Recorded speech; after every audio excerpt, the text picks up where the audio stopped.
Here's another example of a Egyptian number, or a number expressed in what we believe is the Egyptian system.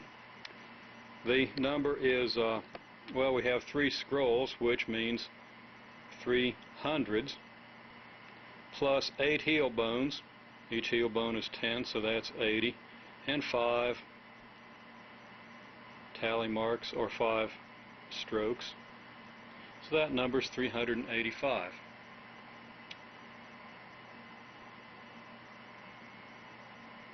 To express a decimal number like 5,436 in the notation, we would have first 5,000, which would correspond to 5 lotus flowers.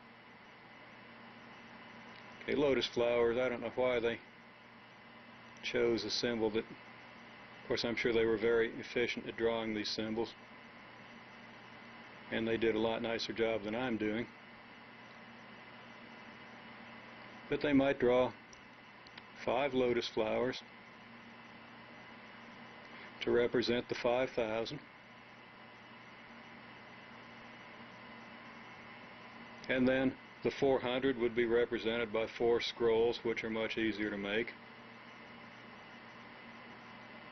And then we would have 3 heel bones and 6 tally marks, representing 5,000 for the 5,000, 400 for the 400, 30 for the 30, 6 for the 6. Now this is a pretty good system. You can do arithmetic in this system. Addition is pretty straightforward, and of course has a lot in common with the way we add things, as we'll see. Okay, if we add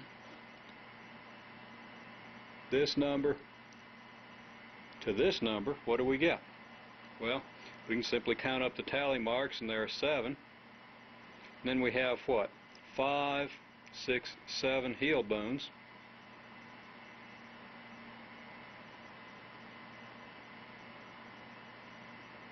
Getting worse as I try to redraw this. Anyhow, there should be 7 heel bones there, and 3 and 2 scroll marks, which of course we recognize as 5 scrolls. And that one's fairly straightforward also. And there won't be any big surprise here, but when we count the tally marks, we note that there are 6, 7, 8, 9, there's 10 tally marks. Now we know that 10 tally marks totals up to a heel bone. So for the 10 tally marks that we have from here down to here, we're going to draw a heel bone and then 3 tally marks. Now let's look at the heel bones. We have 1, 2, 3, 4, 5, 6, 7, 8, 9. There's 10 heel bones, and 10 heel bones is going to be the same as a scroll. And then we have 2 more heel bones. And then we have what? 4, 7 scrolls.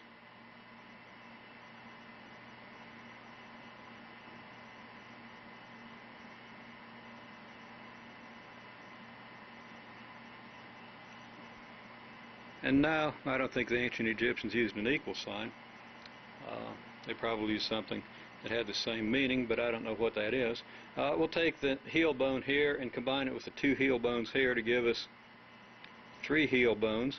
We'll keep our 3 tally marks, and we'll take this scroll and put it over here with the other scrolls to give us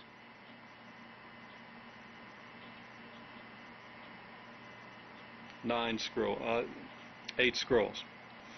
So we see that we're actually carrying numbers just as we do in addition. This is really pretty close to a symbolic representation of what we do when we do addition. Now we can do subtraction.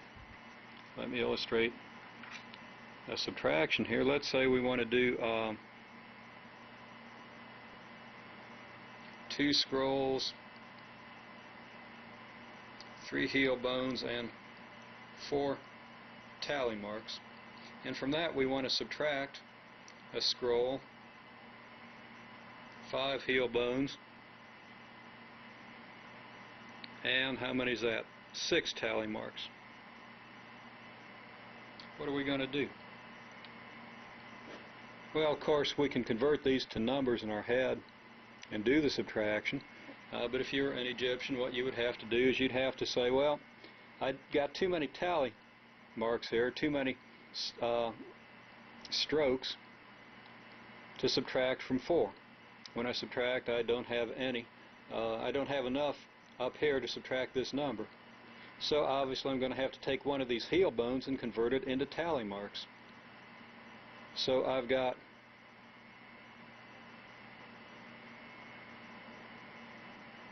two groups of 5 and then 4 more tally marks from which I'm going to subtract the 6 I've got here. Now that leaves me only 2 heel bones up here. And of course I've got 5 heel bones down here.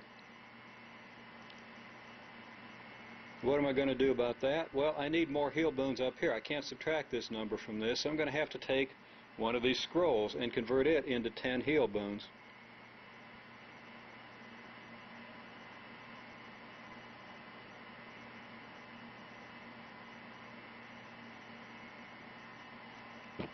And I'll have something very much like this. So one heel bone got converted into strokes or tally marks, and one scroll got converted into heel bones so that these numbers would be amenable to subtraction. And now I can take 6 away from here. I can just cross out 1, 2, 3, 4, 5, 6 of these, leaving this many, which is going to be, of course, 8 strokes. And I'm going to subtract this many, let's see, 1, 2, 3, 4, 5 from here, leaving a row of 5 and 2 in this row. And the 2 scrolls subtract off and give me nothing. So there's the result of this subtraction.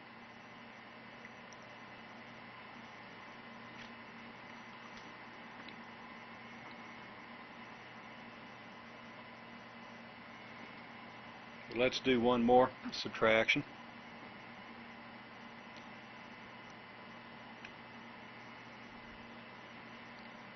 Okay, in this case, we've got too many heel bones down here to subtract from this. We're going to be okay with the tally marks, but we need more heel bones, so we convert one of the scrolls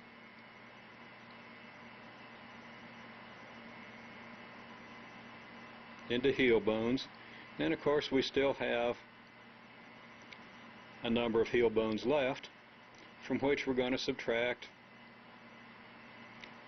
a scroll and this many heel bones, and of course we have our strokes or tally marks over here. So now when we subtract these 2 from these 3, well, these 2 are going to take care of these 2, leaving us 1.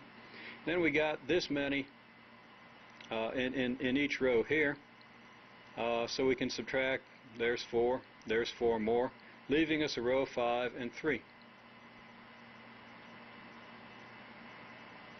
And then we subtract a scroll from the 2 scrolls that we have left up here after converting one of the 3 scrolls into heel bones. And I apologize, I was off the screen there a minute ago. I think you understand what I was doing. The view I have here and the view that comes out on the computer are not identical, and I'm not sure why that is. But you see what I did. I converted one of the scrolls into 10 heel bones, and then I just did the subtraction, much as before. So that the subtraction system is again very similar to what we do. I've borrowed 10 from over here so that I could subtract these. And this actually clarifies what we're doing when we're borrowing. We don't always think of what we do when we do that process. So this kind of reminds us of everything that we're doing when we do our addition and subtraction.